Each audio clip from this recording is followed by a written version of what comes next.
उपवास करून वजन कमी करता येईल? तेव्हा त्यांना असं वाटतं गोंडस आहे, बाळशेदार आहे. वय झालं ना की आपोआप वजन कमी होईल. गव्हर्नमेंट ऑर्गनायझेशन म्हणा, शाळा म्हणा, कॉलेजेस म्हणा, सगळे एक दिवस योगा डे करतात. योगा डे हा एक दिवसासाठी नाहीये. मला असं वाटतं आरोग्य हा शब्द सुद्धा मला आवडत नाही, कारण त्याच्यातही रोग येतो. उपवास हा जो असतो तो ज्याला आपण म्हणतो ना की संपूर्ण शरीर शुद्धी, त्याच्यानंतर सूर्यनमस्कार आहे, त्याच्यानंतर प्राणायाम आहे, प्राणायामानंतर मेडिटेशन आहे आणि मेडिटेशन नंतर रिलॅक्सेशन आहे.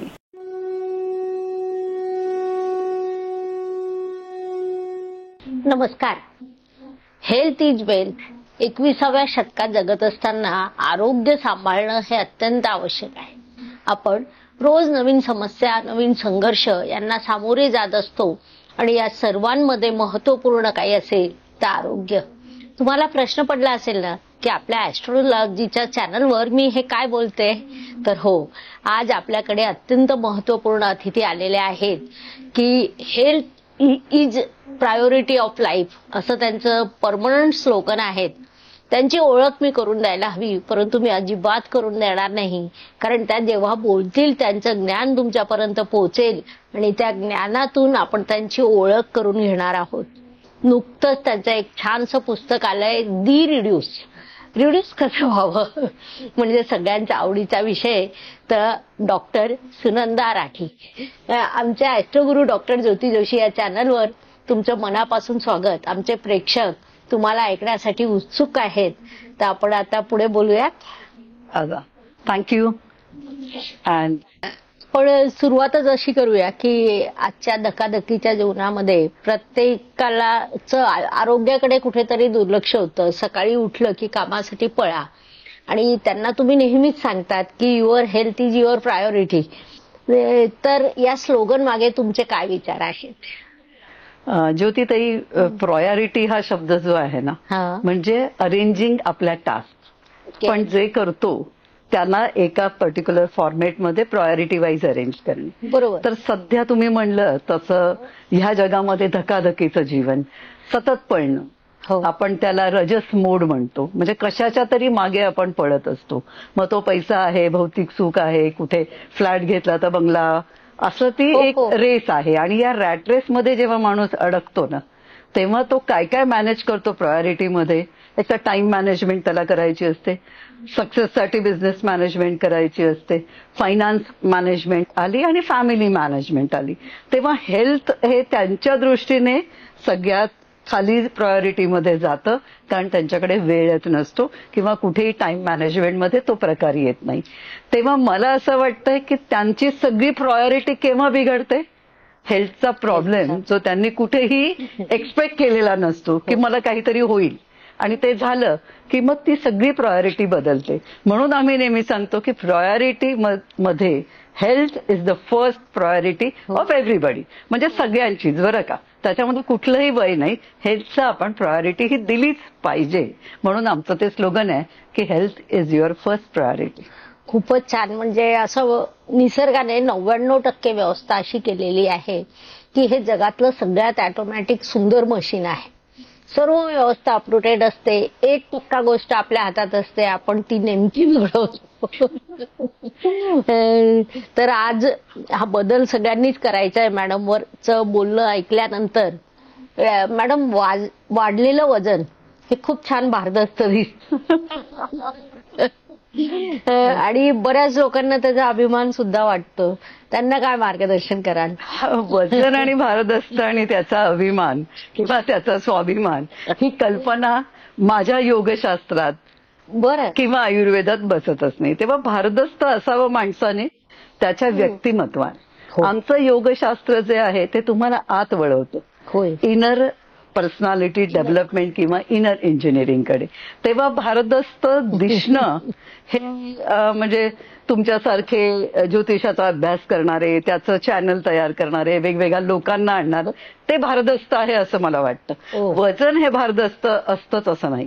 आणि तुम्हाला मी अजूनही एक गंमत सांगते की आम्ही जेव्हा चाइल्ड ओबेसिटीवर काम करतो तेव्हा आम्ही जेव्हा पॅरेंट्स बरोबर मीटिंग घेतो ना, तेव्हा त्यांना असं वाटतं गोंडस आहे, बाळशेदार आहे, वय झालं ना की आपोआप वजन कमी होईल. तेव्हा आपण इथं चुकतो की आपण लहानपणीच ते गोंडस किंवा बाळसेदार हेल्दी बेबी कॉम्पिटिशनला हेल्थ इज मोर इम्पॉर्टंट, पण वजन हे नाही. तेव्हा भारदस्त दिसण्यापेक्षा भारदस्त असणं आयुष्यामध्ये खूप गरजेचं आहे, समाजासाठी, स्वतःसाठी, परिवारासाठी, व्यवसायासाठी. पण भारदस्त मध्ये वजन वाढणं ही गोष्ट मला तरी वाटत नाही की ते भारदस्तपणाचं एक गुण आहे किंवा विशेषण आहे. चाइल्ड ओबेसिटी हा प्रश्न तीव्र स्वरूपात आलेला आहे, त्याच्यावर आपण क्रमाने जाऊया नंतर पुन्हा. वजन कमी करण्याची गरज का भासते आणि वजन जर कमी केलं नाही तर नेमके काय दुष्परिणाम भोगावे लागू शकतात? ओके, वजन कमी करण्यासाठी मला वाटतं प्रेक्षकांना पहिल्यांदा वजनाने आपल्याला लाईटनेस येतच नाही बरं का. म्हणजे संपूर्ण दिवसाच्या ज्या काही आपण ऍक्टिव्हिटीज प्लॅन केलेल्या असतात त्यामुळे वजन हे कुठेतरी आड येत असतं प्रत्येकाच्या. तेव्हा आपल्याला जर शरीर आपलं असं लाईट हवं असेल, इझी मुवमेंट हव्या असतील, फ्लेक्झिबिलिटी हवी असेल तर वजन हे नेहमीच कमी केलं पाहिजे. पण आणि वजन जर कमी नाही केलं तर काय घडू शकतं असा आपल्याला प्रश्न विचारण्यात आलेला आहे. तेव्हा काय घडत नाही हे मला विचारलं तर फार बरं होईल. कारण पहिल्यांदा ओबेसिटीमुळे मॅडम स्ट्रेस ज्याला म्हणतो म्हणजे मानसिक तणाव हा सुरू होतो. त्याच्यानंतर स्ट्रेसमुळे ओबेसिटी, ओबेसिटीमुळे डायबेटीस, डायबेटीस नंतर तुम्ही कुठलाही रोग घ्या, ह्याची जी सुरुवात होते ती शरीराचं वजन वाढल्याने. शरीरामध्ये चरबी ज्याला फॅट्स म्हणतात, सबकॅट्युनियस फॅट जे काही आपल्या शरीरामध्ये एक्स्ट्रा आहे, म्हणजे तुमचं जर वजन तुमच्या हाडांचं असेल तर काहीच प्रश्न नाही, पण हे वजन जर फॅट्सच्या स्वरूपात असेल तर त्याच्याने अनेक रोग निर्माण होतात. तेव्हा वजन कमी करणे हे अत्यंत गरजेचं आहे. फक्त करीना कपूर किंवा शिल्पा शेट्टी सारखी झिरो फिगर हवी म्हणून वजन कमी करा असं मी म्हणणार नाही, त्याच्यासाठीही करा, पण वजन हे शरीराच्या आरोग्यासाठी. मला असं वाटतं आरोग्य हा शब्द सुद्धा मला आवडत नाही कारण त्याच्यातही रोग येतो. अच्छा, त्यामुळे मला असं वाटतं की स्वास्थ्य म्हणजे स्वस्थ, तर स्वास्थ्यासाठी आपलं वजन हे प्रत्येकाने कमी करावं. त्यामुळे तुम्हाला स्वस्थ वाटेल आणि हलकं फुलकं वाटेल आणि सगळ्या काही गोष्टी तुम्ही जे काही करताय, जो काही तुमचा प्रोफेशन असेल, होममेकर असेल, वर्किंग असतील, जॉब करणारे असतील, सगळ्यांना एक शरीर हलकं असणं हे गरजेचं आहे. स्वस्थ राहा, मस्त राहा. स्वस्थ राहा, मस्त राहा. खूप लोकांना असं नवीन वर्षाच्या सुरुवातीला, दिवाळीला असं एक मस्त चॅलेंज स्वीकारतात, मी माझं वजन कमी करेल. सुरुवात जोरात असते, मग हळूहळू अडथळे येत जातात आणि त्यांचं ते कमी होतं. तर अशा लोकांना तुम्ही काय मार्गदर्शन करा? माझं असं म्हणणं आहे, म्हणजे आता उदाहरणच देईल योगशास्त्रामध्ये की इंटरनॅशनल योगा डे आपले आदरणीय प्राईम मिनिस्टर मोदीजी यांनी सुरू केला सगळ्या देशांमध्ये. म्हणजे हे रेझोल्युशन मॅक्सिमम देशांनी ऍक्सेप्ट केलं. दिस इज द फर्स्ट रेझोल्युशन. तेव्हा आम्हाला अनेक लोक, तुम्ही म्हणाला तसं 1 जानेवारीला काही आपण विचार करतो किंवा गुढीपाडव्याला आपण काहीतरी ठरवतो, दसऱ्याला संकल्प करतो. तर असा हा संकल्प करताना प्रत्येक ऑर्गनायझेशन, कॉर्पोरेट्स म्हणा, गव्हर्नमेंट ऑर्गनायझेशन म्हणा, शाळा म्हणा, कॉलेजेस म्हणा, सगळे एक दिवस योगा डे करतात. योगा डे हा एक दिवसासाठी नाहीये. जसं आम्ही गुढीपाडव्याला एक दिवस ते कडीलिंबाचं पान खातो, त्याचं काय आयुर्वेदात सांगितलंय की आता गरमी यायला लागलेली आहे, उष्णता वाढायला लागली, तेव्हा हे तुम्ही कडीलिंबाच्या ह्याच्यात राहा, सानिध्यामध्ये राहा, ती पानं खा. तर आपलं जे संकल्प असतो ना, हा एक उत्साहात घेतलेला असतो आणि तो उत्साह कसा टिकवायचा हे योग शिकवतं बरं का, की आपण तो कसा टिकवला पाहिजे आणि कसा सातत्याने केला पाहिजे हे आपल्याला योग शिकवतं. खूप छान. उपवास करून वजन कमी करता येईल? उपवासाची व्याख्या आपल्या भारतात तर सांगूच नाही, कारण उपवासामध्ये साबुदाणा आला, तूप आलं, शेंगदाणे आले आणि आपण अनेक पदार्थ, हो, राजगिऱ्याचा शिरा, बटाट्याचा शिरा, तेव्हा असे अनेक प्रकार आले. त्याला आयुर्वेदात उपवास म्हणत नाही. उपवास हा जो असतो तो आपण ज्याला आपण म्हणतो ना की संपूर्ण शरीर शुद्धी, म्हणजे आयुर्वेदामध्ये वमन सांगितलेलं आहे षटक्रियेमध्ये, की तुम्ही वमन करून सगळं शरीरातलं बाहेर काढा आणि त्याच्यानंतर तुम्ही फळांवरती राहा. फळं बरं का, ज्यूस पण मी म्हणत नाही, कारण फायबर जात नाही ज्यूस मधनं, मग ताकद राहत नाही. तेव्हा त्याला उपवास म्हणतात. आणि तो उपवास आपण आठवड्यातनं एकदा केला तर आपल्या शरीराला, डायजेस्टिव्ह सिस्टीम मधले जेवढे ऑर्गन्स आहे त्या सगळ्यांना आपण आराम देऊ. तेव्हा उपवास साबुदाण्याच्या खिचडीसाठी करू नये. आणि उपवासाची संकल्पना जी आपली आहे ती म्हणजे आपल्या शरीरातले जेवढं काही साचलेलं आहे, फॅट्स आहेत, ते बाहेर काढणं आहे. कारण आपण जे म्हणतो की आपण कुठलाही रोग दाबू नये, गोळ्या घेऊन त्याला परत आतमध्ये दाबू नये, तसं उपवास न करता आपण जर उपोषणही म्हणणार नाही मी, कुपोषणही म्हणणार नाही, पण उपवास म्हणजे शरीरातल्या डायजेस्टिव्ह सिस्टीमला आराम देण्यासाठी जर तुम्ही करत असाल तर नक्कीच करा.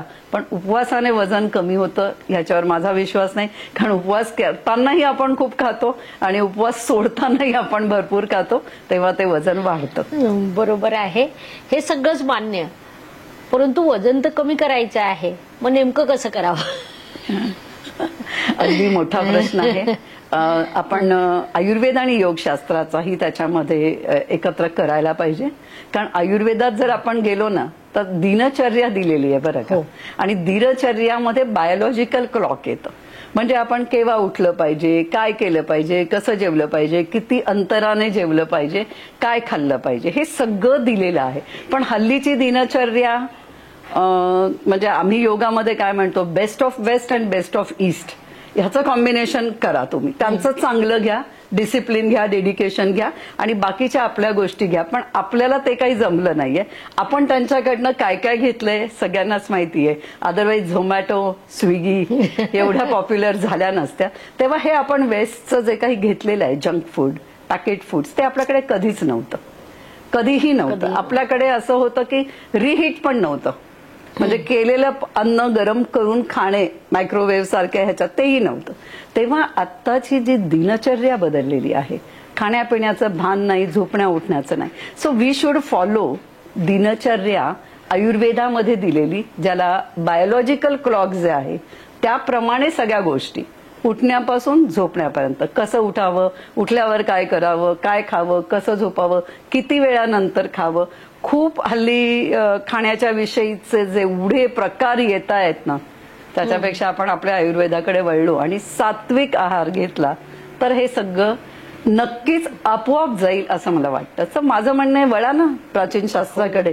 तुमचं ज्योतिषशास्त्र आहे, त्याच्यात वात कफ पित्त तुम्हाला राशी नक्षत्रावरनच कळतं की या माणसाची प्रकृती काय. आयुर्वेदाला नुसती नाडी बघा, तुम्हाला कळतं. आणि मग आमचे जे काही सीझन्स आहेत त्याच्याप्रमाणे जे फूड्स दिलेले आहेत ते सगळे वात कफ पित्त किंवा सीझन प्रमाणे दिलेले आहे. Let's follow that.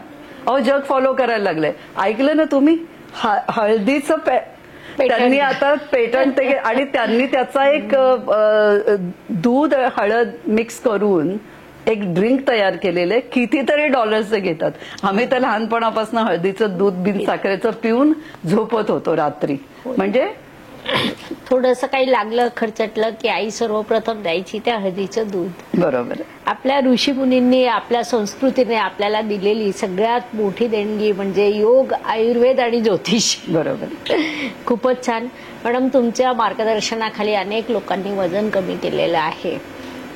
त्यातील काही अनुभव की जे तुमच्या अगदी हृदयाला भिडलेत. ओके. सगळ्यात महत्वाचं सांगेन, मी जेव्हा माझा योग प्रोटोकॉल तयार केला, आम्ही प्रोटोकॉल म्हणतो म्हणजे ते integrated approach of yoga therapy. Integration आहे त्याच्यामध्ये. तुम्ही म्हणाल integrated approach of yoga therapy काय किंवा योग प्रोटोकॉल काय, तर इंटिग्रेटेड अप्रोच मध्ये फक्त आसनं नाहीये. सध्या योग हा शब्द आहे ना, हा फक्त मॅट पुरता राहिलाय, नॉट बियॉन्ड मॅट. म्हणजे फिजिकल आसनं, आणि ती आसनं ऍडव्हान्स करायची, मग आपला फोटो काढायचा, मग तो फेसबुकवर टाकायचा, हे योग नाहीये. योगामध्ये मॅडम शिथिलीकरण व्यायाम आहेत, आसनं आहेत, त्याच्यानंतर सूर्यनमस्कार आहे, त्याच्यानंतर प्राणायाम आहे, प्राणायामानंतर मेडिटेशन आहे आणि मेडिटेशन नंतर रिलॅक्सेशन आहे. ग्रेट. हा जो काही एक सिक्वेन्स आहे त्याला integrated approach of yoga therapy म्हणतात आणि तो आम्ही डेव्हलप केलाय. तर तो डेव्हलप करताना आम्ही 30 वेगवेगळ्या योगशास्त्रातल्या PhD फॅकल्टीजने मिळून आम्ही तो प्रोटोकॉल डेव्हलप केला. मग तो प्रोटोकॉल आपल्याला इम्प्लिमेंट करून बघायला हवाय, वजन कमी करतं. म्हणून आम्ही एक रेसिडेन्शियल शाळा निवडली होती. छान उदाहरण मी तुम्हाला देईन. त्या रेसिडेन्शियल शाळेमध्ये आपण हा 1 महिना चालवायचा असं ठरवलं होतं. तर तिथले जे चेअरमन होते डॉक्टर संजय मालपाणी, जे योगमध्ये खूप मोठं नाव आहे, तर त्यांनी मला सांगितलं आमची मुलं स्विमिंग करतात, सायकलिंग करतात, जॉगिंग करतात, ट्रेकिंग करतात, पळतात, सगळे स्पोर्ट्स आमच्याकडे आहे. बॅडमिंटन आहे, लॉन टेनिस आहे, क्रिकेट आहे, सगळं आहे. असं योगने काय होणार आहे? म्हटलं आपण करू. त्यांची माझी ओळख होती. ते म्हणाले दीदी तुम्ही म्हणतायत म्हणून करू. आणि 8 ते 10 दिवसात मला फोन आला, मॅडम 1-1.5 किलो वजन मुलांचं कमी झालं 8च दिवसात. काय चमत्कार झाला तुमच्या IAYTने, योग प्रोटोकॉलने. आणि हा योग प्रोटोकॉल संपल्यानंतर ज्योतिताई आम्ही पॅरेंट्सची मीटिंग बोलावली. त्या पॅरेंट्सच्या मीटिंगमध्ये फीडबॅक सेशनमध्ये 3 महिन्यांनी एक आई, मेडिकल प्रोफेशनल डॉक्टर मुंबईची, ती म्हणाली माझ्या मुलीला PCODचा प्रॉब्लेम होता आणि इतके डॉक्टर आम्ही बघितले आणि तुमच्या या योग ओबेसिटीच्या प्रोटोकॉलने तिचा PCODचा प्रॉब्लेम गेला. म्हणजे इट इज अ सरप्राइझिंग की योगला साईड इफेक्ट्स नाहीये, साईड बेनिफिट्स मात्र खूप आहेत. एक मुलगा आला, तो मला म्हणाला की माझा एवढा कॉन्फिडन्स वाढलाय, मला स्टेजवर बोलायचं म्हणजे हात थरथर कापायचे, पोटामध्ये बॉल्स यायचे आणि आता मी बिनधास्त बोलायला लागलो. बरं. तर हे जे काही योगाचे बेनिफिट्स आहेत हे आपल्याला लक्षात येतात. तेव्हा योग is not only for physical health. आपण ह्याच्यात जाऊया पुढे. मी तुम्हाला सांगेन की योग कुठे कुठे आलाय, कसा आला आहे, त्याचा जो काही इतिहास आहे. पण तर माझं असं म्हणणं आहे की yoga is not on mat, yoga is beyond mat. It helps you lot with this sequence if you go. Great. 40 नंतर वजन वाढतं, तर 40 नंतर वाढलेलं वजन किंवा 60 वर्ष वयाच्या महिलेला वजन नियंत्रित करण्यासाठी नेमकं काय फॉलो केलं पाहिजे? 40 किंवा 60 नंतर वाढणारं वजन हे हार्मोन्स जे आपले आहेत त्याचा इम्बॅलन्स असतो. आणि आपण म्हणतो की शरीरामध्ये कुठलाही इम्बॅलन्स झाला तो कुठल्या न कुठल्या स्वरूपामध्ये आपल्याला बोलणार आहे. आदी आणि व्याधी ही जी काही कल्पना आहे, तेव्हा आधी म्हणजे आधी आपल्याला पॅरामीटर्स मध्ये न येणारी व्याधी, की तुम्हाला नाही कळत ना, तुमचं BP दाखवत नाही, तुमचं शुगर दाखवत नाही, तुमचा ब्लड रिपोर्ट काहीच दाखवत नाही. मग काय आहे, ती मेंटल आदी असते. म्हणजे आपल्या माइंडवरती परिणाम होतो, स्ट्रेस निर्माण होतो आणि वजन वाढायला लागतं. आणि मग वजन वाढल्यानंतर ते आपल्याला लक्षात येतं की अरे आपलं वजन वाढतंय. तेव्हा 40 आणि 60 नंतरचं वजन, आता युवक तर नेहमीच सांगतात की योग हा कोणासाठी आहे, 40 आणि 60 नंतर आहे. तेव्हा तुमच्या प्रश्नाचं उत्तर मी देईन की वॉकिंग आणि योग या 2 गोष्टीने हे वजन अगदी नक्की कमी करता येतं. तुम्हाला वॉकिंग हे केलं पाहिजे. फक्त वॉकिंगला सुद्धा आम्ही योगिक वॉकिंग म्हणतो. What is yogic walking? की वॉकिंग करताना तुमचं ब्रिदिंग सिंक्रोनायझेशन झालं पाहिजे. So if breath is synchronise, your mind body soul get together and you walk. Walk करताना तुम्ही स्मार्टफोन घ्या, त्याच्यावर गप्पा मारता मारता वॉक करा, किंवा रस्त्यामध्ये 4-5 लोक भेटतात त्यांच्याशी गप्पा मारत मारत, तो वॉक नाही झाला, त्याला आम्ही वॉकिंग म्हणत नाही. वॉकिंग जे आहे ते व्यवस्थित स्वतःशी एकरूप होऊन स्वतःच्या श्वासाबरोबर आपण चालत राहिलं पाहिजे. Walk as per your capacity. मी म्हणणार नाही तुम्ही रनिंग केलं पाहिजे, फास्ट वॉक केलं पाहिजे. Walk as per your capacity हा योगाचं स्लोगन आहे की जेवढं जमेल तेवढंच करायचं. Do not stretch yourself. असं म्हणतात की if there is effect there must be side effect. तर तसं योगाचा काही साईड इफेक्ट आहे का? मी मगाशीच तुम्हाला म्हणलं, योगाचे side effects are very positive, सकारात्मक आहेत. बरं. म्हणजे योग केल्यानंतर तुम्हाला कळणारही नाही, कारण योग हा तुम्ही स्वतःसाठी करता. आणि ऍज आय सेड की yoga is mind body soul combination. बरं. योग म्हणजे आता सेज पतंजलीनी त्याला म्हटलेले स्थिर सुखम आसनम. म्हणजे आता तुम्ही तुमच्या पोझिशनमध्ये कम्फर्टेबल बसलेला आहात, without any disturbance is also योग. शेवटी योगला आसन म्हटलेलं आहे. तेव्हा आसनस्थ होणे आणि तुम्ही किती वेळ त्याच्यामध्ये बसू शकता हे महत्वाचं आहे. योगामध्ये यायचं कसं आणि योगातनं बाहेर कसं यायचं आसनामधनं हे सुद्धा सांगितलेलं आहे. स्टेप बाय स्टेप आपण आसनमध्ये गेलं पाहिजे, स्टेप बाय स्टेप आपण आसनमधनं बाहेर आलं पाहिजे. आणि सध्या मी सांगू का, सगळ्याच विषयांचं झालंय. फक्त योगच असं नाही की थोडंसं म्हणजे 1 महिना 2 महिने 3 महिने शिकायचं आणि तुम्ही योगा ट्रेनर काय थेरापिस्ट सुद्धा होतात. अहो मेडिकल फील्डमध्ये 5 वर्ष MBBS मग MD इंटर्नशिप आणि हे सगळं केल्यानंतर सुद्धा डॉक्टर नवशिका आहे. तर इथं 1 आणि 2 महिन्याकडनं तुम्ही नाही, तुम्ही योग कोणाकडनं शिकता, किती शास्त्रीय, तो किती क्वालिफाईड आहे, त्याला किती अनुभव आहे, या सगळ्या गोष्टी लक्षात ठेवून आपण योग शिकला पाहिजे आणि योगचे खूप चांगले सकारात्मक फायदे तुम्हाला दिसतील.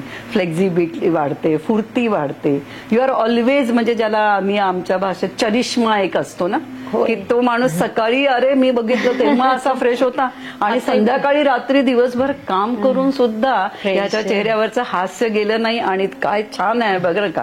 तर ती जी एनर्जी असते ना, तो जो चरिष्मा असतो तो योगनी येतो. तो तुम्हाला जॉगिंग किंवा जिम मध्ये त्या पर्सनल ट्रेनरच्या सांगण्यावर आज तू 2.5 किलो उचललंय, उद्या तू 3, मग 4, मग 5, हा जो काही आहे योग मध्ये असं सांगितलेलं आहे, तुमची जेवढी कपॅसिटी आहे do as per your capacity, हे योग सांगतं. म्हणजे त्याचं आसन तुम्ही बघू नका, तुम्ही तुमचं आसन बघा आणि तुमची फ्लेक्झिबिलिटी वाढवा. स्वतःकडे लक्ष ठेवा, स्वतःच्या त्या स्थितीमध्ये जाणं आणि त्या स्थितीतनं बाहेर येणं आणि आपला श्वास त्याला सिंक्रोनाइज करत राहणं. श्वासानंतर मनाला आणणं, मनातल्या विचारांना दूर करायचं आणि माझ्या शरीरावर ह्याचा कुठे काय परिणाम होतोय कुठलंही आसन करताना आपल्याला ते बघायला पाहिजे. मॅडम, अलीकडे ना तरुण मुली असतात आणि त्यांचं देखील वजन वाढतं, तर त्यांना काय सल्ला द्याल? मॅडम, तरुण मुलींचं वजन वाढण्याचं कारण त्यांची दिनचर्याच आहे.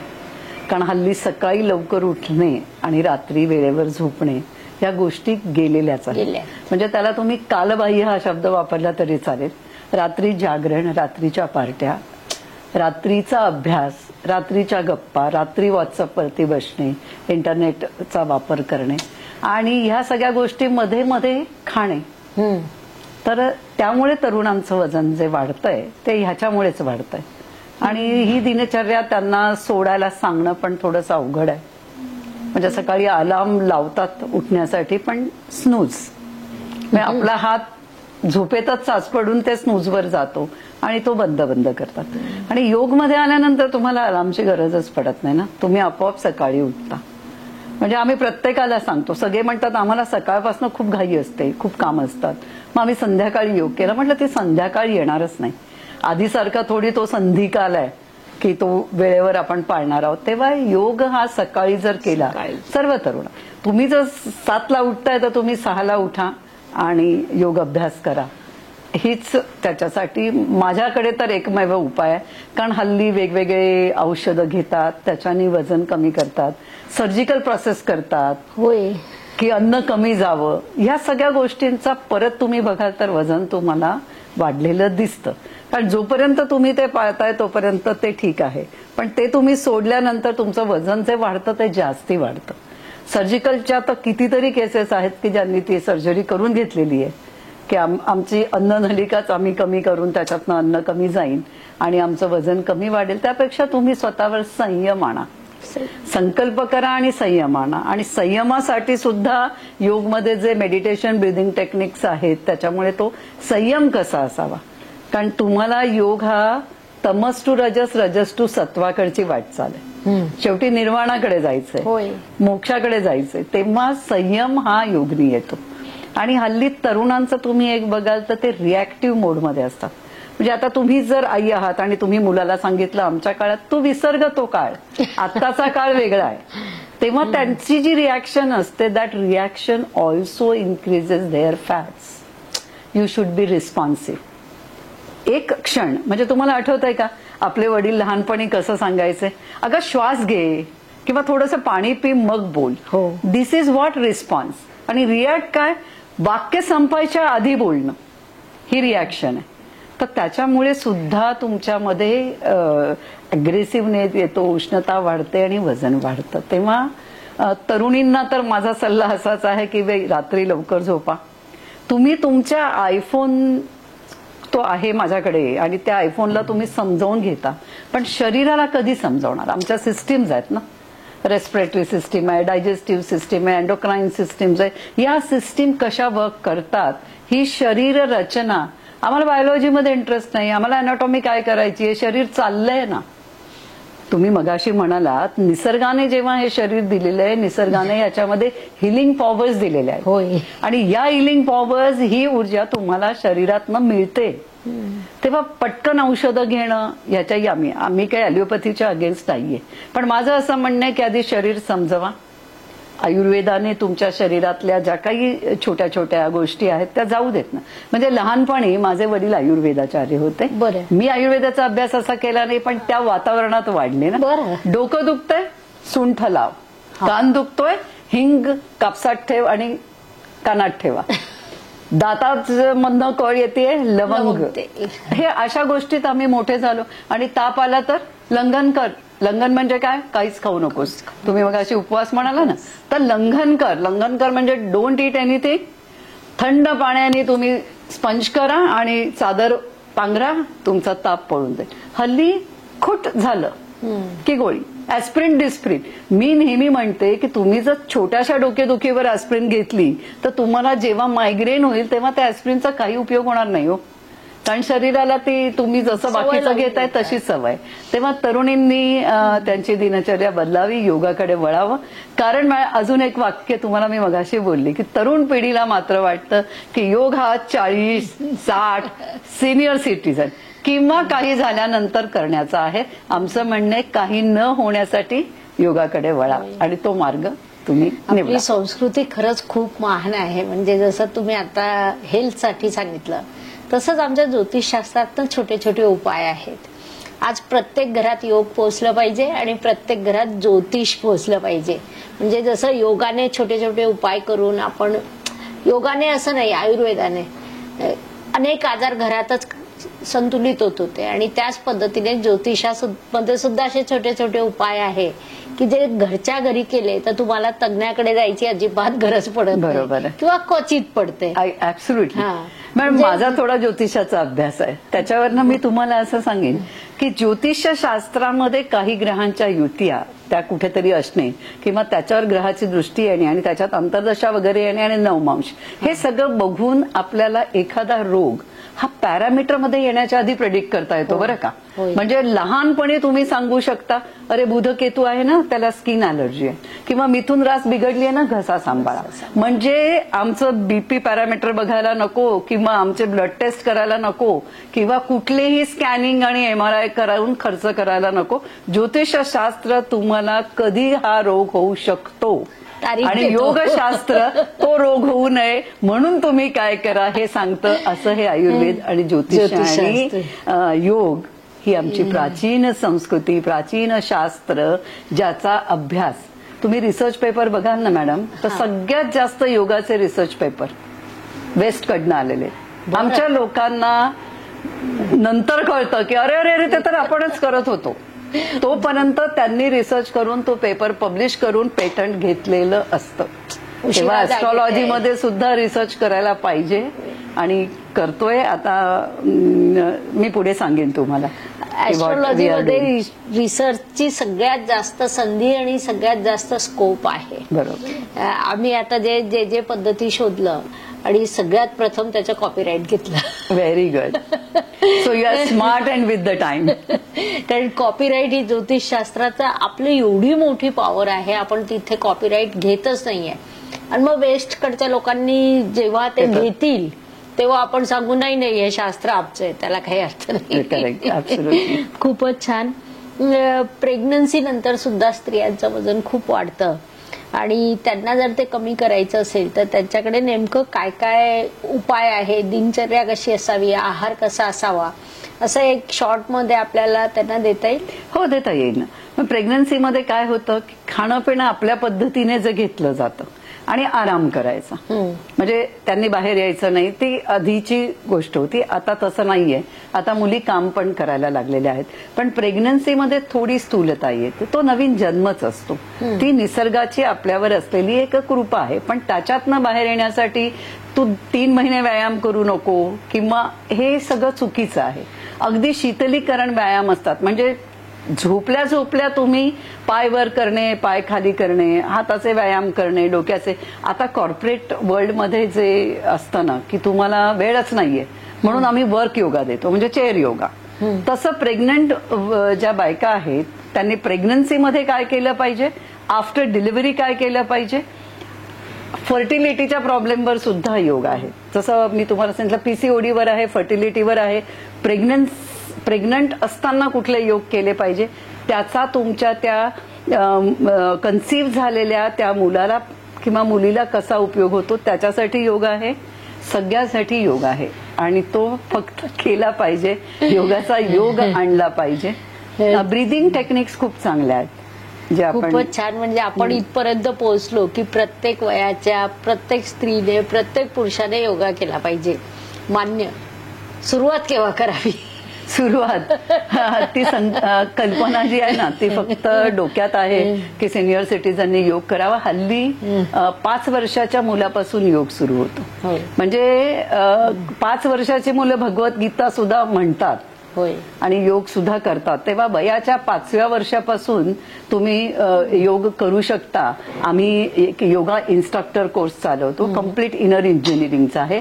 माझ्याकडे त्या कोर्समध्ये IT, लॉयर, तरुणी, फिजिओथेरपिस्ट सगळे येतात. पण मागच्या वर्षी एक ऍडमिशनचा उल्लेख मी करीन. 78 इयर्स MD प्रोफेशनल, MD त्यांनी तेथे ऍडमिशन घेतली. मी म्हटलं तुम्ही काय करणार, तर ते म्हणाले जेव्हा केव्हा मी ही प्रॅक्टिस बंद करेल मी सगळ्यांना योग शिकवणार आहे. म्हणून मी इथं आलोय. म्हणजे मेडिकल फील्ड मधल्या लोकांना सुद्धा योगाचं महत्व पटलेलं आहे.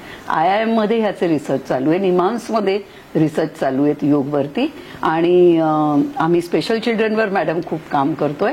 तिथे आम्हाला रिझल्ट मिळालाय. स्लो मिळत आहेत पण तिथं ऑटिझम ह्याच्यावरती योग वर्क करायला लागलाय. न बोलणाऱ्या मुलांनी ऐकून ऐकून ओम म्हणायला सुरुवात केली. तेव्हा योग हा चमत्कार आहे. निसर्गाने आणि भारतीय प्राचीन लोकांनी, ऋषी मुनींनी आपल्याला दिलेलं एक वरदान आहे. जसं ज्योतिष आहे, वराह मिहिराचं म्हणा, पराशरचं म्हणा, आपल्याला आहे तसं हे वरदान आहे आपल्याला मिळालेलं. आणि ह्याचा मात्र तुम्हाला वेस्टमध्ये योग हा वापरला जातो. आपला शब्द योग आहे, त्यांनी त्याचा योगा केला, आपणही आता त्याला योगा म्हणायला लागलो. आणि त्यांनी काही चुकीच्याही गोष्टी केल्या. हॉट योगा, बिअर योगा हे प्रकार आपले नाहीये. तेव्हा योग आपला जो आहे अष्टांग योग म्हणा दिलेला, तो आपण केला पाहिजे. कारण मी तुम्हाला एकच सूत्र सांगेन पतंजलीचं, प्रयत्न शैथिल्यम अनंत समापत्तीभ्याम. म्हणजे जेव्हा तुम्ही आसनामध्ये येता तेव्हा प्रयत्नपूर्वक संपूर्ण शरीर आपलं सैल केलं पाहिजे. कुठेही स्ट्रेच नाही, एकदम स्थिर सुख आसन म्हणजे काय, कम्फर्ट मध्ये बसा.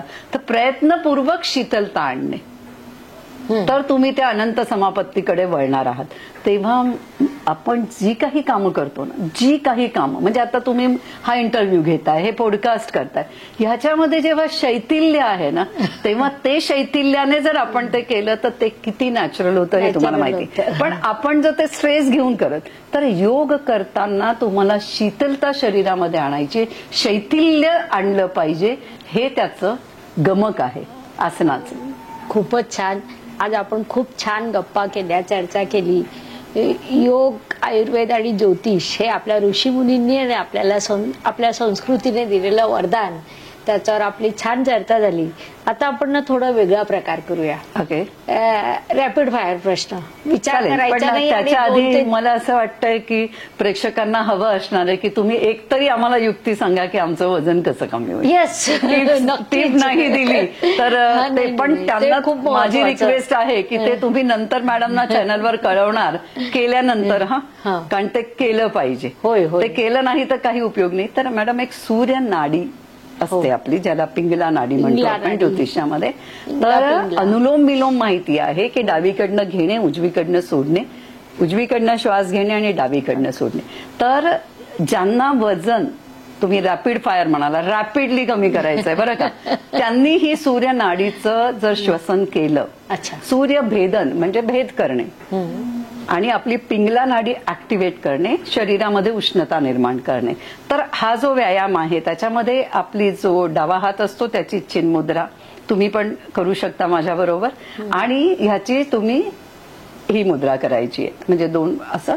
हो. आणि हे नाक डावीकडचं बंद करायचंय सगळ्यांनी, आणि उजवीकडनं श्वास घ्यायचा आहे आणि उजवीकडनं सोडायचा आहे. मी तुम्हाला 3दा करून दाखवणार आहे, पण तो किती वेळा करायचा आहे हे पण सांगणार आहे. तेव्हा पहिल्यांदा तुम्ही डावी नाकपुडी बंद करा. Seat straight upright. आपलं जो स्पायनल कॉर्ड आहे तो सरळ, मान सरळ, संपूर्ण शरीर सैल सोडलेलं आहे. आणि पहिल्यांदा हातला उजवीकडचा श्वास तुम्ही सोडून द्या. आता तुम्हाला श्वास घ्यायचा आहे, थोडंसं थांबायचंय आणि श्वास सोडायचा आहे उजवीकडनं सूर्यनाडीतनं.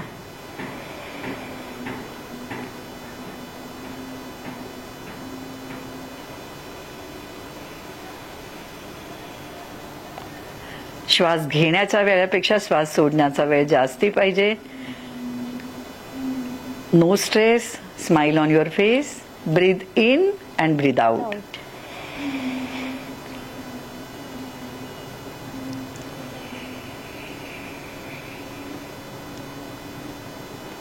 आपण याला थोडं सोपं अजून करूयात. मी अंक म्हणते, तुम्ही करा. मी तुमच्याकडे तेवढा वेळ असेल तर आपण लगेच करूयात. स्टार्ट. आता सरळ बसायचं, शरीर शीतल, चेहऱ्यावरती बोलावं नाही लागलं की अजून छान होईल. Relax. Breathe in. 1 2 3 4. Hold. 1 2. Breathe out. 1 2 3 4 5 6. Hold. 1 2. Relax.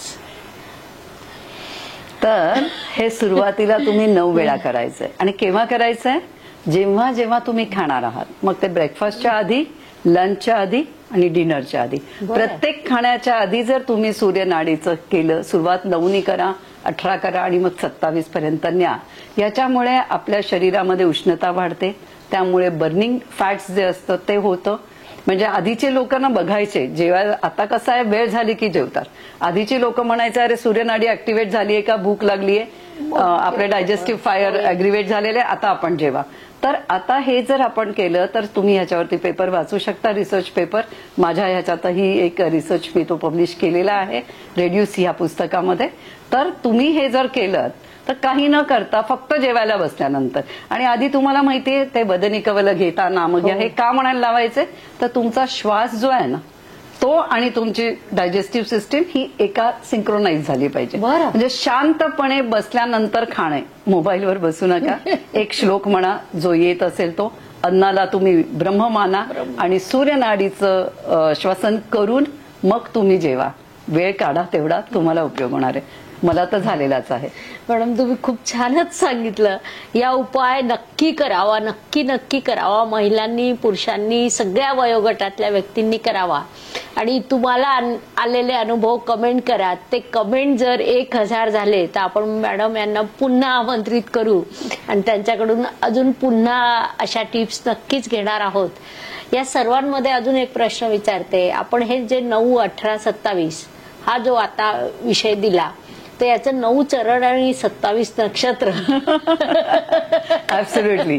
नवग्रह, 9 चरण आणि 27 नक्षत्र हे जुडलेलेच आहे. शेवटी एकत्रच आहेत ते दोन्ही. म्हणजे आपल्या शास्त्रात एवढं परफेक्शन असतं की आपण त्याला कुठेच डिवाइड करू शकत नाही. सगळ्याला प्राचीन मॅडम रेफरन्स आहे. योगशास्त्र कधी आलंय? होय. भगवद्गीतेमध्ये आहे, वेद उपनिषद मध्ये आहे, रामायणामध्ये तुम्हाला योग वसिष्ठांनी लिहिलेलं पुस्तक योग वसिष्ठ जे आहे. तर योगाचं हे जे काही आहे आपल्या ऋषीमुनींची जुनी परंपरा आहे. म्हणजे मोहनजोदरोमध्ये तुम्हाला ते प्रतिकृती त्या सुद्धा योगमध्ये सापडलेल्या आहे. तेव्हा एवढं प्राचीन शास्त्र, एवढं ऋषीमुनींनी अभ्यास केलेला आहे, पतंजलींनी ती सूत्र गुफलेली आहेत. आपण का त्याचा उपयोग करत नाही त्या ज्ञानाचा? आणि ज्याच्यामुळे ऑफकोर्स एक मात्र कोविडचं सगळ्यांनाच मिळालेलं वरदान की तब्येत ही सगळ्यात महत्वाची, हे कोविडनी सांगितलेलं आहे. आमच्यासारख्या योगशास्त्र अभ्यासकांना सांगायची गरज नाही. त्यामुळे खूप लोक तशी योगकडे आता वळलेली पण आहे. फक्त तो योग कोविडने आणलाय हे नको व्हायला हवं. बरोबर. आता आपण रॅपिड फायर प्रश्न वळूया. थोडक्यात विचार न करता 2-3 शब्दांमध्ये बरोबर उत्तर. ओके. तुमचा आवडता पदार्थ कोणता? पाणीपुरी. ओबेसिटीत बसत नाही, पण पाणीपुरी. अशा 2 व्यक्तींची नावं सांगा ज्यांना तुम्ही आयुष्यात आदर्श मानता. माझे वडील, हो, जे माझे खरे गुरु होते, ज्यांनी मला भारतीय संस्कृती संस्कार दिला. आणि दुसरे माझ्याकडे 3 आहेत नावं. बरं. माझे ऍस्ट्रॉलॉजीचे गुरु मदा भट, ज्यांच्याकडे मी Great. ज्योतिष्य शिकले.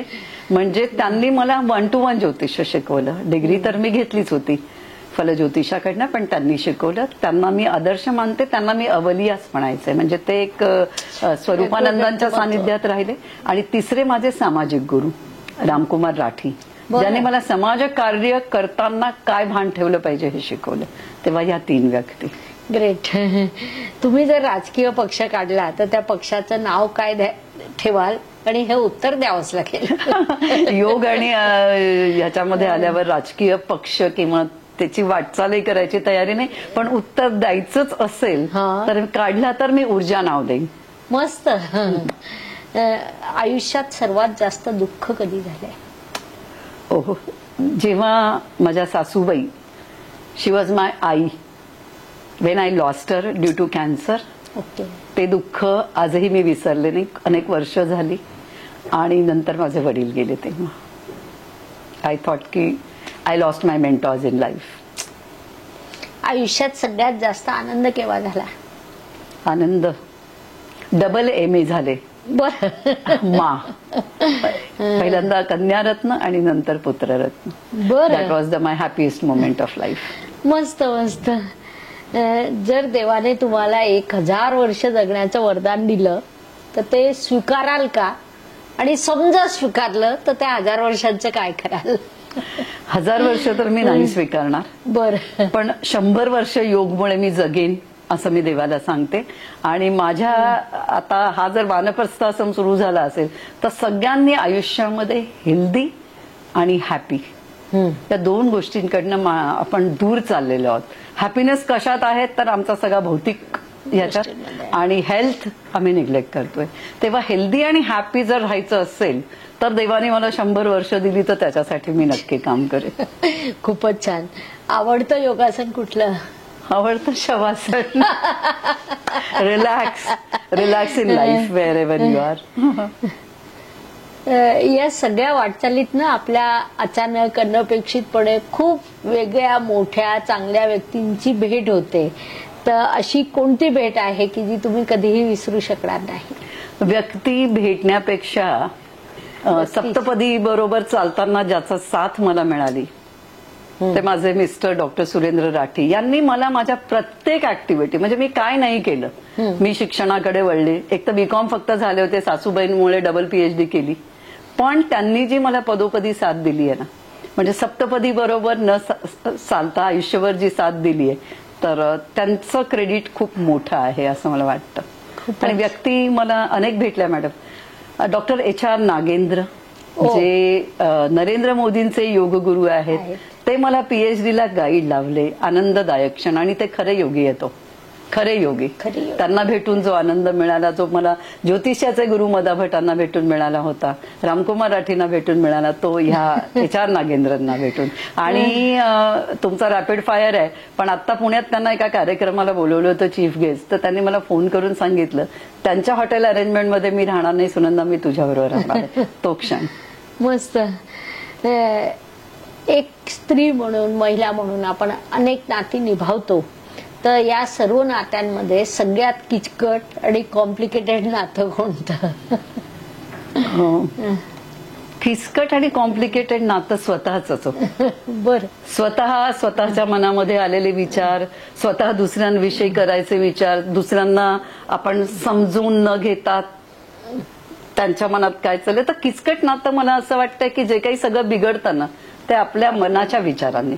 तेव्हा आपण आपल्या मनामध्ये सात्विक विचार आणले प्रत्येकाविषयी तर कुठलंच नातं बिघडेल असं मला वाटत नाही. आणि परत मी योगाकडे येईन, कारण योग चित्तवृत्ती निरोध आहे. म्हणजे तुमचं चित्त आणि तुमची वृत्ती हे सगळंच योग सुधरवतं. तेव्हा आधी मी सांगेन स्वतःचं नातं किचकट करू नका, दुसऱ्यांचे गैरसमज करून घेऊ नका, आणि स्वतःचा मार्ग चाला आणि दुसऱ्यांना त्रास होणार नाही असं वागा. खूपच छान. आज खूपच छान पॉडकास्टिंग झालं. आपल्या प्रेक्षकांना नवीन ज्ञान उत्तमरित्या प्राप्त झालं भारतीय संस्कृतीची, की जी आपण सतत विसरत चाललोय, त्याची एक नव्याने ओळख झाली. तुमचे अनुभव, तुमचे विचार अवश्य कमेंट करा. मॅडम, तुमचं खूप खूप आभार मानून हे आपण आपल्या संस्कृतीसाठी कार्य करतोय. परंतु तुम्ही इथे आलात. होय, नक्कीच. पुस्तक हे माझं अत्यंत आवडीचं गिफ्ट आहे आणि जेव्हा जेव्हा मला पुस्तक गिफ्ट म्हणून मिळतं ते क्षण माझ्यासाठी आनंदाचे असतात आणि असे क्षण खूप मिळत आहेत. रेड्यूस नाव आहे, अमेझॉनवर अवेलेबल आहे आणि खूप कमी पैशात तुम्ही तुमची ओबेसिटी कमी करू शकाल. Do read it. आणि खूप छान डाएटच्या टिप्स आम्ही ह्याच्यामध्ये दिलेल्या आहेत. मॅडमने बऱ्याच वेळा विचारलं तरुणांनी काय करावं, तरुणींनी काय करावं, बालकांनी काय, सगळ्यांनी काय खावं याच्याविषयी आशिष राठी यांनी खूप छान लिहिलेल्या डाएटच्या टिप्स आहेत. नक्की वाचा. थँक्यू. थँक्यू ज्योतिताई, and wishing you all the best for your podcast channel. Thank you. See you again. Nice to meet you. Yes, thank you. नमस्कार.